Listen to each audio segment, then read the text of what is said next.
High, আমি স্বস্তিকা। আমি 2025-এর approximate June মাস থেকে ডায়েটিশিয়ান সায়ন্তনী নন্দীর গাইডেন্সে ডায়েট করা শুরু করি। তো প্রথমেই একটা কথা বলেছিল যে ডায়েট করাটা কোনো টাফ কিছু নয়, বাট ওটা কন্টিনিউ মেনটেন করা মাসের পর মাস ওটা মেনলি খুবই কঠিন। কারণ অনেকেই আছে কিছুদিন করার পর আর সেটা কন্টিনিউ করতে পারে না। তবে প্রথম 2-3 মাস মোটামুটি ওই 3-4 কেজি মতো কমেছিল, বাট তারপরে আস্তে আস্তে যখন ডায়েট করতে আস্তে আস্তে ওয়েটটা অনেকটাই লস হতে শুরু করে, তখন অ্যাকচুয়ালি আমার ইন্টারেস্টটা বেড়ে যায়। যখন আমি ডায়েটটা শুরু করেছিলাম তখন আমার ওয়েট ছিল 92 কেজিস, আর এখন অ্যাপ্রক্সিমেটলি 68-69-এর মধ্যে থাকছে। এমন নয় যে ডায়েটে আমাকে খুবই একঘেয়ে খাবার খেতে হয়েছে বা সিদ্ধ খেতে হয়েছে, এমন নয়।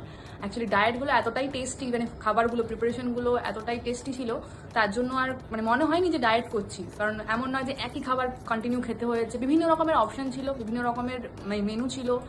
তো সেটা প্রিপারেশন করা, খাওয়া, ওর মধ্যেও একটা আলাদা রকম স্যাটিসফ্যাকশন ছিল। আর এমন নয় যে শুধুমাত্র ভিজিট করেই হেল্প পেয়েছি বা কিছু, এমনকি তার সঙ্গে যখন যেরকম মনে হয়েছে বা কোনো প্রবলেম হয়েছে আমি কন্টিনিউ হোয়াটসঅ্যাপে কন্ট্যাক্ট করেছি এবং সবসময় আমাকে রিপ্লাই করেছে।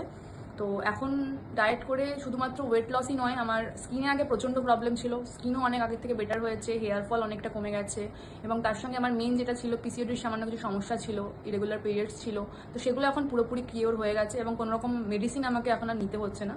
তো ডায়েটটা আপাতত এটাই ফলো করছি, টার্গেট আছে আরও কিছুটা কমানোর। তো আমি খুবই হ্যাপি ডায়েটটা মেনটেন করে।